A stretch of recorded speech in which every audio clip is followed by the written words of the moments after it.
Hey guys, I'm Josh. I'm Tyler, and you're watching Kings React. Look, we got on the first try. Well, today, just like the last video, we're watching Oversimplified again, and this time we're watching something called the Emu War. So that sounds interesting. Let's see what's going on. Let's go. This is Australia. For the man who imagines being strangled by a tarantula while a kangaroo breaks his kneecaps and thinks, yes please. Yes please.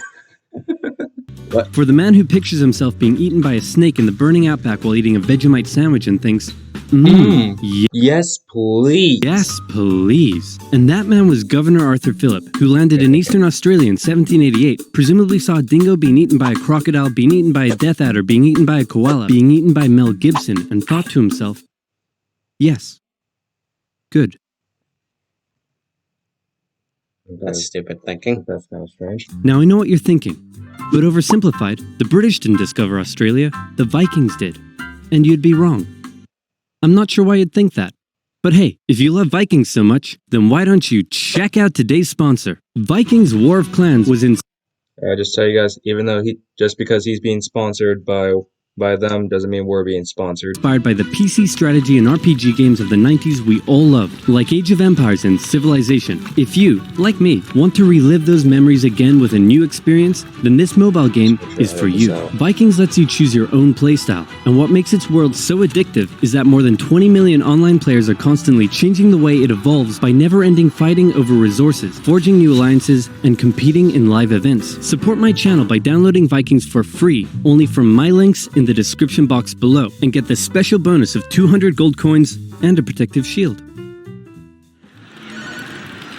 Meanwhile, Bye! Man, this is great. The market will continue to grow forever. But what if it doesn't? Oh crap, I never thought Your breath really smells. of that. Sell! And the stock market crashed, which led to economic downturn, which meant banks wouldn't lend anyone any money, which led to more economic downturn, which meant everyone stopped buying stuff, which led to more economic downturn. And hey, what if all the crops in the Great Plains were destroyed in a drought and then a big dust storm engulfed the area? That's right, more economic downturn. Wow, I did not know all that happened. And in an effort to combat the crisis, America began imposing tariffs on foreign imports, which made the economic downturn go That's where you go global, and the earth got really depressed. But one nation that was hit harder than most by the whole affair, Australia. The problem for Australia was that it relied heavily on its export industries. And what does that say? Australian goods, wool, wheat. in the current economic climate, no one was buying. To make things worse, Australia had introduced its own currency and pegged it onto the gold standard via the British pound. But then the UK started messing with its own peg on the gold standard, and if this is starting to sound confusing, then let me oversimplify it for you. Hey UK, looks like my car is broken down. Want to give me a tow? No problem, friend. I got you.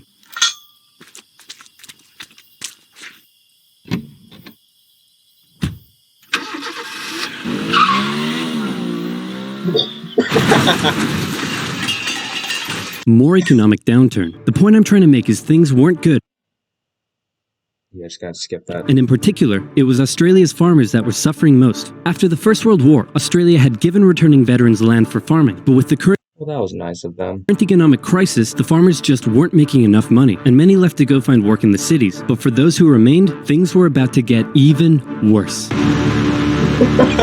Before we get into that, it's time for some cultural exchange. My national bird is the bald eagle. It's a strong patriotic symbol of America and a deeply valued and protected species. My national bird is the peafowl. It's a beautiful creature whose vivid colors represent India, so we list it as a protected species. My national bird is the emu, and it's a pest. Also bloody delicious. Emus, 6 feet tall, 90 to 120 pounds, and able to run at speeds up to 40 miles per hour. If their kicks like kill you. I think you're talking about kangaroos. Wait, is it yeah, I think you're talking about kangaroos. I don't know. Usually return to the coast after their breeding season, but suddenly they found... Hey, imagine a kangaroo as a doctor. Like he's trying to use a defibrillator, but instead he uses feet. So he's like, clear.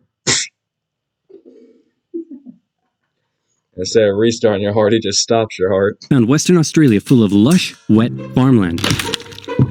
Oh my, look at all this delicious wheat that just so happens to be growing here in large quantities. Hey guys, get a load of this. You know, my, look at all this wheat that just so happens to be growing here in large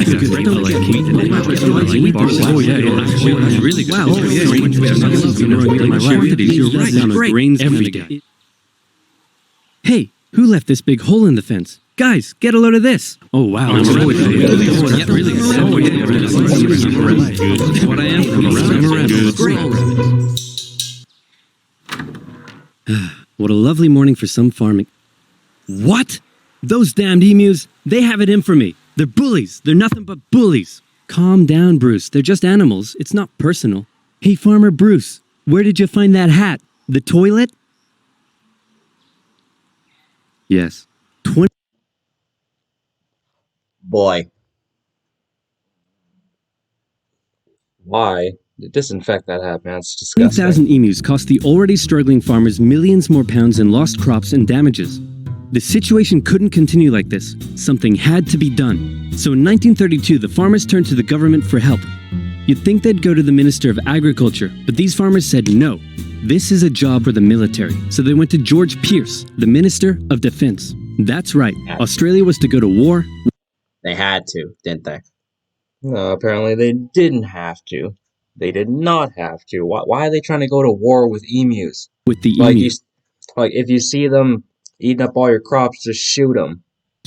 But not everyone was happy with the idea. This is barbaric. We can't go slaughtering thousands of our own national bird. Oh, come on, guys. The machine guns will make it quick and painless. Machine guns? You're using machine guns? This is animal cruelty. Look, I know it's unusual, but it's not like we're poachers turning the birds into feather hats. Think of the benefits. It'll be good target practice for our boys. The government can show it took action. Plus, I can get myself a nice new feather hat. Did I say feather hat? I meant I want to together chat with you about getting you all some nice new feather hats. Did I say feather hats? I meant I want to wage terror at these emus and turn them all into feather hats. Damn it! Of course, Pierce first made the farmers sign an agreement saying that they would pay for the whole thing and that Pierce wouldn't take any of the blame if the operation, that was clearly very stupid, turned out to indeed be stupid. And the operation went ahead. Major G.P.W. Meredith and his men were sent with 2 Lewis machine guns to hunt down and take out the evil emu population in Western Australia. Target spotted. Well, was it an emu? No, sir. It's an emo. Damn it, Jones. Learn your vowels. I'm sorry. Okay, it looks like... He's like, I'm sorry. And those guns actually, didn't they have a gun that was similar to that in Star Wars Battlefront? Maybe. The humans are coming for us. But check this out. I've come up with an amazing plan. See if you can follow me here, okay? When they approach, we run away. Sir, you're a genius. Pierce sent a camera crew along with the machine gunners to capture some good old propaganda for the government, and the first battle took place in November at Campion. The men spotted a mob of emus from a distance, so they set up their guns and opened fire. The emus split up into smaller groups and ran in every direction. The men were only able to kill what they called a number of birds, but the vast majority got away. Cut! Surprisingly, many of the emus were able to take multiple bullets, but still run at full speed to safety. Dang. Them some strong birds. Causing Meredith to compare them to tanks, saying if we had a military division with the bullet-carrying capacity of these birds, it would face any army in the world. He's not wrong. Okay, we need to get closer. I mean, they are still birds. No, you idiots, not to me, to the emus.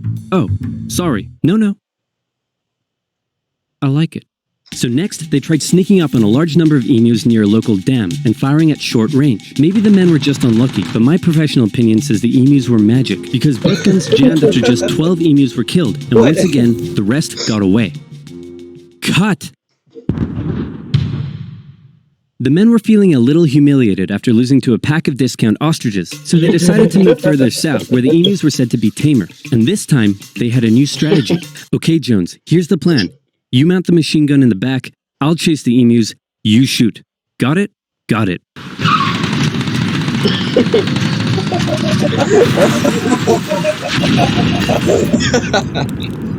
I'm gonna shove that camera up your... The operation was a fiasco, and the press had a field day.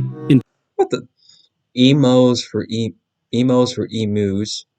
Emu. Emus? They Emus? protesters. Fake emus. What?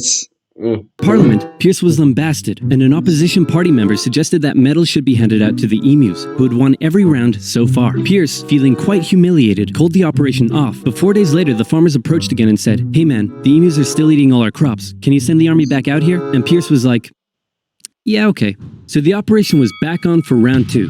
And this time Meredith and his men had learned the emus' guerrilla tactics and were much more successful, with reports suggesting the men were cutting down 300 emus every week.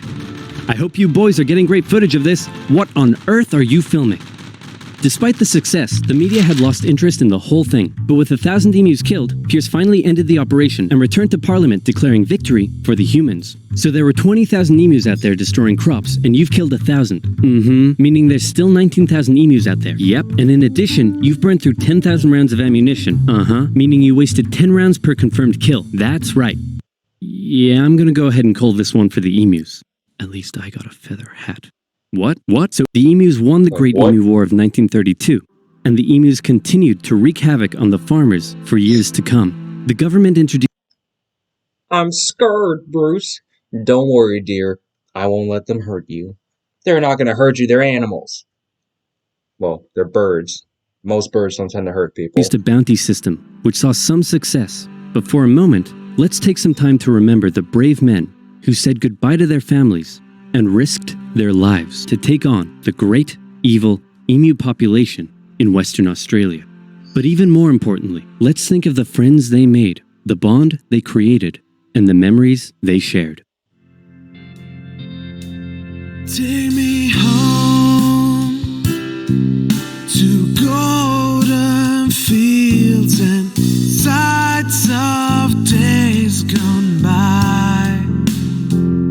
It's where the heart lies with stories.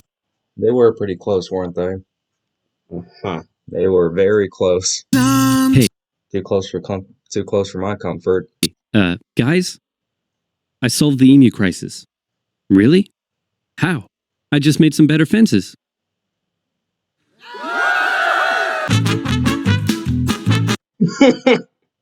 That just goes to show people they're just Nope. Well, that's where that video ended. Yep. Just goes to show you how stupid people can be half the time. Yep. This is why history is important. So we won't make the same mistakes like that. Who goes to war with emus? I know I'm saying that wrong. I think you gotta put more mu in the M, but whatever. Anyway, thank you guys for watching. Please like and subscribe. See you guys next time. See ya. Peace.